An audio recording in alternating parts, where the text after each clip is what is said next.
村里的蒜苔卖不出去，全推沟里了。后来我想尽办法帮村里卖掉300万斤，可现在村民们却堵住我家门口，大骂我赚黑心钱。周建明，你老实说，你是不是黑大家伙的钱了？我什么时候黑过钱？村长，你听谁说我黑钱了？说话得有根据吧？我侄女说的，她亲眼看到你跟人谈的价格要比你给我们的高。我这才反应过来，昨天他说有事提前走，原来是跑回来打小报告了。赵小雅呢？让她过来，敢背后告状，现在不敢出来见人了吗？话音刚落，赵小雅直接从人群最后面挤到了最前面。周建明，你抑扬谁呢？哼，各位叔叔婶婶们，要不是被我亲眼所见，我们大家到现在都还被他骗。昨天我和他一起去找蒜苔收购的，他们给的价格比周建明给我们的足足高了4分钱。那4分钱去哪儿了？你说是不是吃到自己肚子里了？村民一听全都炸了锅，纷纷吵了起来。周建明，你真拿了？亏我们还说你有本事，原来本事都用到自己人身上了。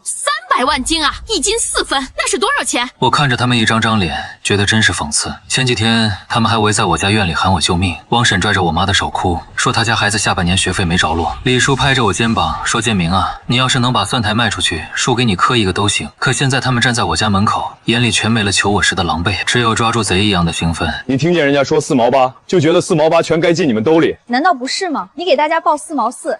人家给你4毛8，中间少了4分，你别跟我扯什么辛苦费，你是帮村里，不是趁火打劫。大家是觉得这4分钱我不该拿，是吧？对，不该拿。这句话比他骂我黑心还扎人。这时村长赵德贵咳了一声：“建明，不是叔不信你，可小雅是大学生，她懂账。大学生懂账。那好，我今天就把账摊开。”我转身进屋，拿出一个旧文件袋，我把这些单据一张张全铺在桌上。第一车23000斤，油费480，装卸费600，预冷费920，短驳费300，坏损扣了700斤。你们只看见4毛8，没人看见这车货最后到我手里剩多少，你算吧。谁知道这些票是不是你候补的？我爸坐在小板凳上，手里的旱烟袋抖得不成样子。他一辈子最怕别人说周家人不干净。我看见他抬起头，眼神里不是怀疑我，他是怕我扛不住这一村人的嘴。建明，你要真没黑，就让大家查账。可以。查账不够，你先把那4分钱退给大家。你不是说你没赚吗？那你退了也不亏。等查清了，要是大家误会你，再给你补回来。这话一出来，村民们眼睛都亮了。他们压根儿不关心真相，他们只听见退钱2个字。对，先退。都是乡里乡亲，你先拿出来证明你清白。我拿什么退？我垫出去的钱还没回来。你不是有车吗？你县城还有配送合同，你能帮村里，就说明你有能力。我终于明白了，他们不是要公道，他们是要我把所有成本全吞下去，然后再感谢他们给了我一个自证清白的机会。就在这时，我爸突然站了起来，走到我面前，把手重重压在我肩上。建明，退吧。爸，周家不能让人戳脊梁骨。那我的脊梁呢？先退。我把桌上的文件袋重新合上。行，你们要退，那我就退。但有句话，我今天也放这儿。钱退完以后，青石村的蒜苔，我周建明一根都不碰。你吓唬谁呢？没了你，蒜苔还不卖了。那就祝你们卖个好价。第二天，我把那辆跑配送攒了2年才买下的2手面包车，直接开到了县城车行。这车虽然破，却陪我熬过了无数个凌晨。老板绕着车看了一圈，急用钱，3万。上个月你还说能卖4万2，上个月你不急呀？我没再还价，直接在卖车合同上签了字。这期间，手机一直在响，村群里的人已经开始轮番催我。建明，钱啥时候退？别拖啊，大家都等着呢。要是真没黑，退钱怕啥？赵小雅还在群里发了一条语音：“各位叔叔婶婶放心，我会盯着这件事，不能让老实人吃亏。”听完这话，我差点笑出声。他嘴里这帮老实人，就是昨天堵我家门，把我爸气得一夜没睡的人。到了傍晚，我在村委院里摆了张桌子，把一摞现金压在红塑料袋里。村长拿着本子坐在旁边，赵小雅站在他身后，得意得像个刚打赢仗的将军。王翠兰13000斤，4分钱520。早这样不就完了？李长顺8600斤，344。建明，你也别怪大家穷怕。我不求。李叔的脸一下就僵住了，旁边排队的人还不耐烦地催促：“别磨叽，后面还排着呢。”眼看着一张张钱发出去，我这心里彻底凉透了。最后终于发到了赵家，村长故意咳了一声：“我家21000斤，840。小雅，你拿。你家这21000斤是我连夜找冷库腾位置才收的。”其中3000斤已经发柴，腌菜厂扣了损耗，我没让你们承担。现在这840，你拿得踏实吗？少来道德绑架，该是谁的钱就是谁的钱。他直接把钱从我手里抽走，态度嚣张到了极点。钱发完后，村民们散得飞快，可赵小雅没走，她掏出手机，直接把镜头对准了我。周建明已经把差价退还给村民，事实证明，只要大家团结，就没人敢欺负农民。你要发网上？当然，我要让更多人知道，返乡助农不是嘴上说说，也让那些想从农民身上吸血的人长长记性。行，记得把我刚才说的成本也发上去。网友不爱看你狡辩。那天晚上回到家，院子里空荡荡的，赖以生存的面包车没了。我妈在灶房里偷偷抹眼泪，我爸坐在门口闷头抽烟。我回屋把剩下的票据收进抽屉，刚好碰到了镇上配送站的续签合同。我本想着帮村里卖完蒜苔就去签合同，结果就在这时，配送站刘经理打来了电话。刘哥，电话那头沉默了2秒。建明，你最近是不是惹事儿了？怎么了？有人把你举报到镇上，说你倒卖农产品牟利，还说你欺压村民，我们站里怕有影响，合同先停了吧。兄弟，我知道你不是那种人，但现在谁敢沾麻烦？又出啥事了？我没有回答我妈，而是起身走出了门外。刚才门外传来了一阵脚步声，我出来一看，赵小雅正站在巷口，手里还拿着几张纸，她笑得一脸无辜。周建明，忘了告诉你，联名举报信是我帮大家写的。赵小雅，你想干什么？她把那几张纸展开，上面密密麻麻全都是名字和红手印。我想保护大家，你这种人，今天退4分钱，明天就可能从别处找回来，得让上面知道，不能再让你碰村里的货。我扫了一眼那封信，上面有王婶的名字，有李叔的名字，就连小时候抱过我的张奶奶也跟着按了手印。他们知道举报会让我丢工作吗？那是你自己的问题，你要是清白，怕什么举报？这句话他已经说顺嘴了，好像只要被他怀疑，就必须证明自己没罪。你大学学的什么？新闻传播。难怪断章取义学得不错。你别阴阳怪气，我告诉你，青石村不需要你这种假好人，我会带大家卖蒜苔，而且卖的比你高。我看了看他背后的村委大院，里面灯还亮着，不少村民根本没走，正透过窗户盯着我们，就等着看下一场热闹。我没搭理赵小雅，直接越过她走进大院。刚才还在叽叽喳喳的人群一下就没声了，我径直走到那张发钱的桌子旁。各位，钱已经退了，举报信我也看见了。人群里有人心虚的低下了头，有人装模作样的抽烟。赵小雅紧跟着走进来，还故意提高嗓门：大家不用怕，我们只是维护自己的权益。对，你们有权维护权益，我也有权停止帮忙。我从兜里掏出手机，当着所有人的面打开县城食堂采购群、冷库调货群，还有腌菜厂供货群，一条条发消息。青石村蒜苔后续不再由我对接，此前未结款项按合同结清，后续有事请直接联系村委或赵小雅。建明，你这是干啥？撇清关系，免得我再吸血。那明天那2车咋办？不是说好送县城机关食堂？我不送了。你不能这样啊，地里还有那么多呢。你签举报信的时候想过地里还有那么多吗？不就是几个渠道吗？我来联系。现在互联网这么发达，还怕卖不出去？大家放心，我不要1分钱辛苦费，我就是想帮乡亲们真正把钱赚到手。看看，还是小雅有良心。大学生就是不一样。建明，你也别拿架子吓唬人。祝你们发财。我刚走到门口，赵小雅忽然在后面喊住我：周建明，你是不是怕我卖的比你好？我回过头看着他满脸胜利的得意劲儿，我怕你卖得太好，到时候你们找不到勾道。院里立刻有人骂我嘴毒，但我头也没回，直接走出了大门。回到家，我把所有关于青石村蒜苔的联系记录、报价、损耗、成本还有聊天截图全部整理好，发进邮箱，又存了 U 盘备份。我妈端着饭进了屋。建明，吃点吧。不，你爸也不是不信你，他就是怕咱家以后在村里抬不起头。我看着窗外，村委那边还亮着灯，估计一帮人正围着赵小雅商量怎么卖高价呢。妈，以后抬不起头的不一定是咱家。话音刚落，手机突然震了一下，腌菜厂刘老板发来了一条微信：兄弟，刚才青石村那个女娃给我打电话，开口要6毛，还说你以前压价，我笑得筷子都掉了。第二天一早，赵小雅就在村群里发了视频，她站在蒜苔地边，身后全是一捆捆理好的蒜苔。大家好，我是青石村赵小雅，今天开始，我将用新媒体方式帮乡亲们销售蒜苔，拒绝中间商赚差价，让农产品回归真实价值。视频一发出来，底下的村民跟着疯狂点赞。王婶还专门把视频转到了朋友圈，配文说：“咱村终于有明白人了。”这头赵小雅雄心勃勃，第一站就杀到了县城批发市场。没过多久，李二狗就跑来我家门口大喊：“建明哥，快看直播，小雅姐跟人吵起来了！”我掏出手机打开直播，画面晃得很厉害。只见批发市场的菜贩子蹲在筐边，随意扒拉2下蒜苔。这货老了，1毛8。我们这是优质蒜苔，昨天有人给4毛8。昨天是昨天，昨天有人给4毛8，你找昨天那人去啊！这时候直播间里还有看热闹的网友发弹幕，说农民太难了，说菜贩子都是黑心。刚好这些弹幕被菜贩子看见了，他直接把蒜苔往地上一扔：“你爱卖不卖，别拍我！”赵小雅还想跟人家讲价值，结果菜贩子理都不理，转头就走。整整一上午，赵小雅跑了10几家，最高也只给到了2毛1，还要求他自己送到门口，坏损自负。到了中午，平时闹腾的村群突然安静了不少。下午，他不死心，又跑去了超市。有分检标准吗？有农残检测吗？有包装吗？能开票吗？几个问题连环抛出来，赵小雅直接被问懵了。我们是助农，我们是超市，顾客车出问题，你替我赔。到了晚上，他又硬着头皮去找学校食堂。能稳定供3天吗？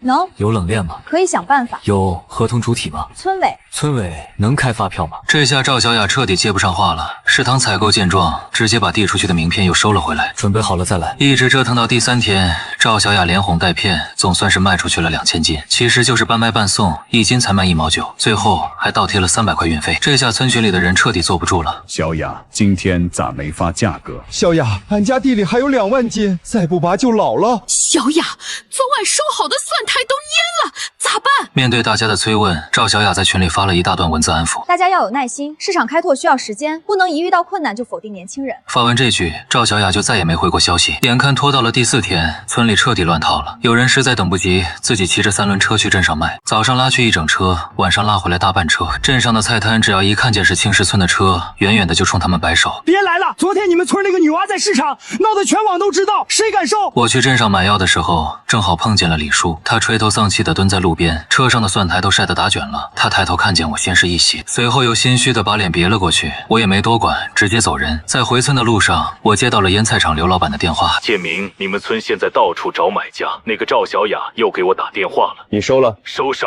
他说4毛8卖我，我说现在最多1毛6，他骂我趁火打劫。我说你们不是拒绝中间商吗？怎么又来找我这个中间商了？听刘老板这么说，我也忍不住笑了。可笑着笑着，我就笑不出来了，因为路过村口的时候，我已经看到沟边堆着第一批被倒掉的蒜苔，一捆捆的全成了被扔掉的希望。到了傍晚，赵小雅终于憋不住，主动跑到我家来了。她站在门口，脸色难看到了极点。周建明，你是不是跟那些采购打招呼了？你太看得起我了，市场不收你的货，不是因为我，是因为蒜苔老了，因为你没分拣，因为你没冷链，因为你把所有人当傻子。你明明有办法，你就是故意看大家笑话。我早说过，我不碰。只要你现在帮我把这批货卖出去，我可以在网上发视频，说之前是误会。我盯着他这副嘴脸，毫不留情地戳穿了他。你不是醒悟，你是货烂到手里了。被我说中心事，他明显慌了，一时半会儿连话都接不上来。就在我准备关门的时候，他突然在后面大喊：你别后悔。这句话应该是你自己留着。到了第5天，天气开始发闷，整个村子的空气里全是一股子蒜苔发酵后的酸臭味。村口那条以前小孩摸泥鳅的沟，现在直接成了蒜苔坟场，一捆接一捆的蒜苔全被扔了进去。有人舍不得扔，抱去喂羊，结果羊凑上去闻了闻，扭头就跑。这下村里人是真的慌了，他们终于发现比那4分钱差价更要命的是时间。蒜苔拔晚了老，拔早了卖不掉，放1天掉价，放2天发粘水，放3天就根本没人要。以前这些麻烦全是我替他们挡着，他们只管在家等我报数拿钱。可现在没人愿意承认自己错了，反而开始找新理由给我甩锅。建明肯定背后使坏，那些老板都是他朋友，能不听他的？大家先别乱，等小雅想办法。赵小雅还真在想办法，她转头就把蒜苔挂到了网上，标题起的那叫一个绝，农民辛苦1年，蒜苔滞销，跪求好心人帮忙。视频里不仅有几个老人配合着在地头抹眼泪，她还特意把镜头对准了我家大门。有人曾经垄断渠道，从农民身上赚差价，现在我们要自己站起来。这卖惨视频还真火了一小阵，赵小雅连夜弄出个小黄车，第2天居然真来了300多单，她兴奋的直接在村群里发起了红包。大家看见没有？互联网才是真正的出路。村民们一看有戏，又开始排着队夸他。结果到了下午，快递站老板来收件，看着堆成山的蒜苔，当场就皱起了眉头。有泡沫箱吗？没有，用蛇皮袋行吗？这是生鲜，路上2、3天坏了谁赔？买家会理解农民不容易，买家理解你，平台不理解你，坏果坏菜退款不退货，投诉多了。店给你封了。赵小雅偏不信邪，指挥村民连夜打包，什么蛇皮袋、破纸箱、旧报纸，能用的全用上了。硬是第1批发出去800斤，结果到了第3天，退款单像雪片一样飞了过来，买家全在骂收到就烂了，连快递柜都臭了，质问他们是不是卖垃圾。平台扣款、罚款加上运费险赔付，不但没赚钱，还倒亏了2000多。这下村民们彻底炸锅了。不是说网上好卖吗？俺家那300斤算谁的？快递费是不是也得退？赵小雅被一群人围在村委大院里，脸都憋青了。半天说不出一句话，村长实在看不下去，用力拍了拍桌子：“都别吵了，现在最要紧的是把剩下的卖出去。”那找建明啊！院子里安静了1秒，随后越来越多的人开始跟着附和，都说我认识人，不能看着全村赔死。村长转头看向我家的方向，开始出馊主意：今晚去周家，大家一起去。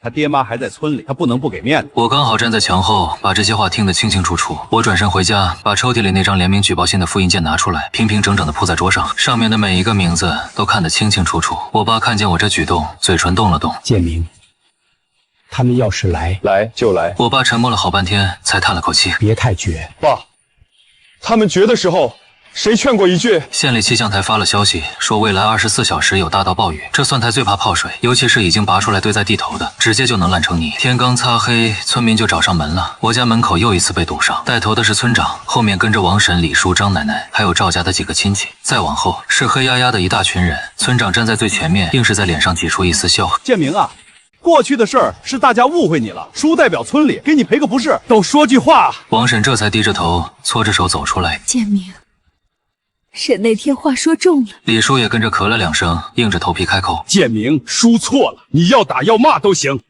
地里还有1万多斤，再不卖就完了。多少钱卖？你看着办。1毛6。1毛6，你咋不去抢？前几天还4毛4呢。前几天我在帮你们，现在我在报价。建明，4分钱你拿，8分钱也行，只要能卖出去。晚了。周建明，你非要这样吗？大家都已经低头了。低头？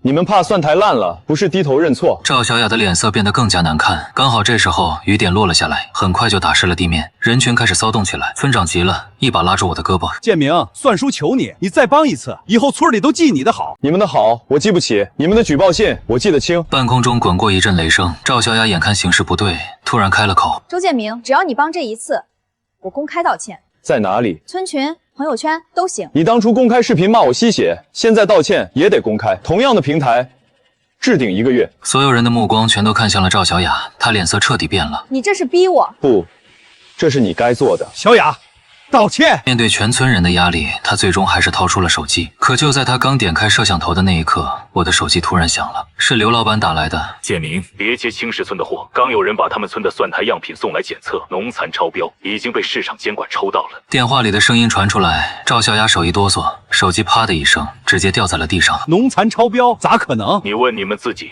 这批蒜苔是不是有人为了保鲜私下喷了药？这批蒜苔是不是有人为了保鲜私下喷了药？检测单我发你了。我挂断电话，点开他发来的图片，上面的检测项目、数值、送检人、样品来源写得清清楚楚。送检人不是别人，正是赵小雅。我直接把手机屏幕转向大家。送检人赵小雅。不可能，我想进超市，人家要报告。那网上发出去的呢？发出去的不是那批，我分开了。你有分拣记录吗？有批次吗？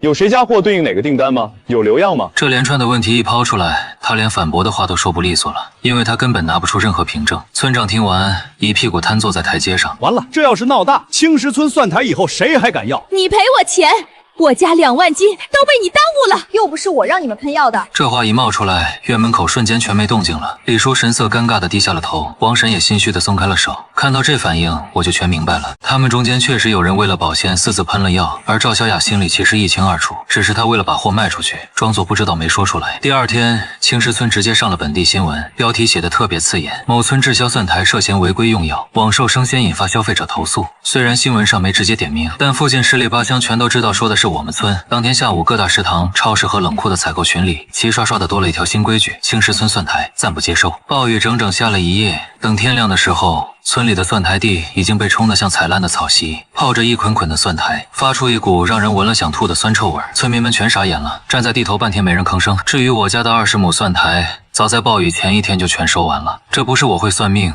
是我压根儿不信人心。我提前找了合作冷库，还专门请了县农机站的老孟过来盯采摘、分拣、预冷、盐渍，再到真空小包装，一步都没剩。自家吃不了这么多，折腾啥？蒜苔不是只能当鲜菜卖，新鲜的时候值钱，烂了就只剩臭。后来监管部门来查，我主动把自家地块的用药记录、采摘记录和检测报告全交了上去，加上老孟的见证，我家蒜苔一点问题都没有。这事一传开，村里立马有人眼红了。凭啥他家没事？都是一个村，地挨着地。以前他们嫌我事多，笑我种地还讲究矫情，可现在我的矫情成了全村唯一能把货卖出去的资格。3天后，我带着第一批盐渍蒜苔去了县城羊肉馆。翠，有蒜香，你能稳定供吗？能，但价格不低，只要货稳，价格好说。1周后，我家院子里彻底忙活开了，冷库车进进出出，包装机嗡嗡作响。王婶站在我家墙外看了半天，满眼都是羡慕，想进来又不好意思。到了下午，李叔竟然拎着2瓶酒找上门了。建明，叔给你赔个不是。我看着他手里的酒，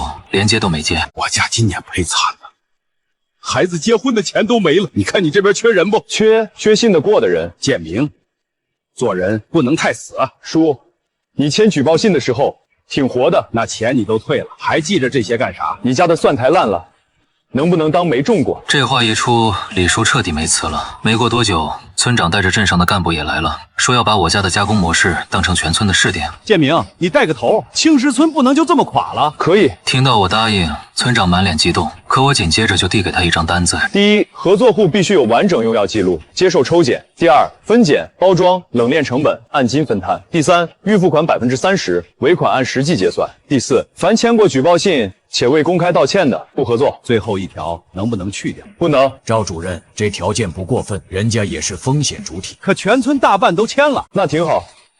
筛选效率高。半个月后，赵小雅居然主动跑来找我。那时候我正站在冷库门口盯装车，跟那天雨夜里狼狈的样子完全不同。周建明，我们谈谈。谈蒜台，还是谈道歉？他假装没听懂我的嘲讽，扫了一眼周围排队等拉货的车。谈合作，你配吗？听我这么直接对他，赵小雅当场就愣住了。她平时在村里可是个香饽饽，大学生长得也漂亮，村里小伙子见她都躲躲闪闪，谁敢像我这么跟她说话？她赶紧压低了声音给自己找补。周建明，你别把话说死。我承认之前有误会，但你现在做加工、做包装、做渠道也需要宣传。我懂新媒体。你确实懂，懂怎么偷拍视频，怎么减掉成本，怎么把人架到火上烤。被我无情揭了老底，他急得直咬牙。那件事我可以补救，我发视频给你澄清，我还可以帮你打造个人品牌。打造什么？被本村人举报后逆袭的黑心中间商。你非要羞辱我？不是羞辱，是复述。旁边干活的冷库工人实在没憋住，差点笑出声来。赵小雅气得狠狠瞪了人家一眼。你到底想要什么？他沉默了几秒，终于兜不住底了。我想和你合作，村里也想让你回来。我叔说，只要你愿意带村里做宅基地的事儿，可以优先批给你。你总要结婚吧？我没接话，他以为我有心思，居然又往前凑了一步，声音压得更低了。周建明，咱俩其实挺合适。你有渠道，我懂宣传。我叔在村里说得上话，以后青石村要做品牌，需要一个形象。听他说到这儿，我总算明白他今天为啥要特意化个妆过来了。这根本不是来谈合作的，这是来谈收购的。他这如意算盘打得可真响，是想把我的渠道、冷库、加工线，连带着我这个人一起打包吞进赵家。你想嫁给我？也不是不可以。之前那些事儿过去就过去了，男人格局大点。赵小雅，你是不是觉得全世界都欠你台阶？你别不识好歹，村里人还是听我叔的。你现在做的再大，也在青石村地界上。终于说实话了。我没理他，转身回了屋。他还以为我是被他这话给唬住了，嘴角又露出了那种熟悉的得意。可下一秒，我就拿着一个 U 盘、一沓复印件还有手机走了出来。这是你当初偷拍视频的原始链接，这是你剪辑前后对比，这是联名举报信，这是你承认知道部分蒜台可能违规用药，却继续网售的录音。看清这些东西，赵小雅这下是真的慌了神。你录我音？你不是新闻传播吗？我跟你学的。他急眼了，伸手就想上来抢，我立马往后退了一步。旁边的装车司机非常默契的一把将他挡住。我当着他的面点开手机，播放了那天雨夜里他亲口喊出来的话。又不是我让你们喷药的，你想干什么？不干什么，留个保险，免得哪天你又说我欺负农民、欺负女性、欺负大学生。你想合作可以，先公开道歉。不是经验不足，是你造谣我黑心，是你隐瞒成本，是你煽动村民举报，是你经营无资质网店，导致投诉每一条。说清楚。不可能。那就走。他眼里的委屈瞬间变成了怨恨，转头灰溜溜的走了。第二年春天，我承包了村东头废弃的老砖厂，改成了预冷库和小加工件，各种手续办得齐全，拿了一部分补贴，我自己又贷了点款。我爸长这么大，第一次主动跟着我去银行签字。从大门出来的时候，他站在台阶上跟我说，他终于明白，人这几两股还是得靠自己撑起来。就这么干了3个月。我家的盐渍蒜台打进了县城10几家饭店，真空小包装也进了社区团购。早熟的那批蒜台还跟预制菜厂签了保底价。青石村的人看见冷库门口天天排队装车，眼睛都看直了。有人拉下脸托我妈说情，还有人偷偷给我爸塞烟。那天傍晚，李叔和王婶又在冷库外头转悠，看着他们那副局促又满脸懊悔的样子，我脑子里忽然闪过以前的画面。想当初，王婶拽着我妈的手直哭，说孩子下半年的学费没着落。李叔也拍着我肩膀求过我，说只要能把蒜台卖出去，给我磕一个都行。其实大家确实是被穷给吓怕了。我深吸了一口气，